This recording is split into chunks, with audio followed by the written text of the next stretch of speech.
Dear students, you are most welcome in my YouTube channel Joshi's educational classes. दोस्तों, यहाँ पर कक्षा 12 मैथमेटिक्स का वेक्टर एनालिसिस का टॉपिक हम यहाँ डिस्कस कर रहे हैं। जो क्वेश्चन यहाँ पर हम डिस्कस कर रहे हैं आपके लिए वो बेनिफिशियल होंगे। और इसी प्रकार अगर आपको ये क्वेश्चन अच्छे लगते हैं तो कमेंट कीजिए, लाइक कीजिए वीडियो को और सब्सक्राइब कीजिएगा। स्क्रीन पर क्वेश्चन नंबर फर्स्ट है, एक्सरसाइज 10.4। क्या लिखा हुआ है? यदि वेक्टर ए बराबर क्या लिया है, आई कैप माइनस 7 कैप प्लस के कैप 7 कैप, बी वेक्टर की वैल्यू ये दे रखी है और सी वेक्टर फिर हमें निकालना है mod of A vector cross B vector. ठीक है, तो सबसे पहले A vector cross B vector ये हम निकाल लेंगे। यहाँ पर इसका सॉल्यूशन लिखते हैं। ठीक है, ए वेक्टर क्रॉस बी वेक्टर, तो इसको बनाने का तरीका क्या है, आई कैप जे कैप के कैप, फिर इसमें इनके कोफिशेंट लिखते हैं। यहाँ पर आई कैप का कोफिशेंट 1, जे कैप का -7 और के कैप का 7। दूसरे वाले वेक्टर बी वेक्टर में आई कैप का कोफिशेंट 3 और जे कैप का कोफिशेंट -2 और के कैप का 2। ठीक है, अब हम इसको कैसे सॉल्व करते हैं देखिए। तो अगले पेज में हम क्या लिखेंगे, आई कैप को लिखेंगे पहले। इसको कैसे लिखते हैं, आई कैप लिखेंगे तो फिर देखिए आई कैप की रो और कॉलम को आप कवर करके देखिए, जो एलिमेंट बच रहे हैं उनको क्रॉस मल्टीप्लाई करना है। तो -14 + 14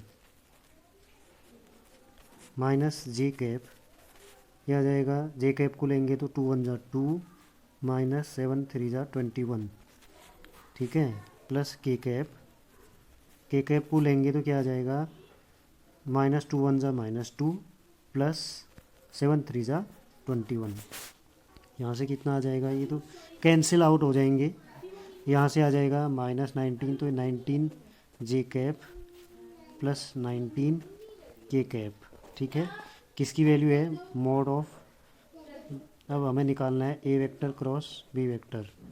ठीक है, ये वैल्यू किसकी थी, ए वेक्टर क्रॉस बी वेक्टर की वैल्यू ये वाली है। ठीक है, अब इसका मॉड हम निकालते हैं तो रूट के अंदर आ जाएगा 19 का स्क्वायर प्लस 19 का स्क्वायर। ठीक है, कितना आ जाएगा, 389 प्लस 389 रूट के अंदर 389 इंटू 2 आ जाएगा। ठीक है, इंटू 2। इसको मैं अगले पेज में करता हूँ। Mod of A vector cross B vector is equal to, root के अंदर आ जाएगा 389 इंटू 2। ये किसके बराबर आएगा, 19√2। ये क्या आ जाएगा आंसर, क्वेश्चन नंबर फर्स्ट का आंसर आ गया। ठीक है, इसको एक बार और देख लेते हैं। इसको ए क्रॉस बी कैसे निकालते हैं, आई जे के कोफिशेंट्स को लिखते हैं। फर्स्ट ए वेक्टर के कोफिशेंट लिख दिए, दूसरे बी वेक्टर के कोफिशेंट। फिर जब इनको सॉल्व करते हैं, जैसे आई को सॉल्व करना है तो ये क्लोज करते हैं, तो इन दोनों का क्रॉस मल्टीप्लाई। ठीक है, आई को लेने में 7 2 = -14 और फिर माइनस होता है, फिर -14 तो +14, तो -14 + 14 तभी हमने लिखा है इसको। देखिए -14 + 14। सिमिलरली जे कैप को फिर के कैप, इसको सॉल्व करके ये आ गया आई कैप। आई में 14 14 कैंसिल हो गया, तो जे कैप और के कैप बचेंगे।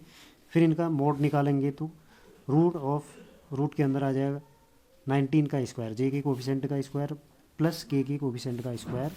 इसको सॉल्व करेंगे तो हमारा आंसर आ गया mod of A vector cross B vector. ठीक है दोस्तों, अभी के लिए इतना ही।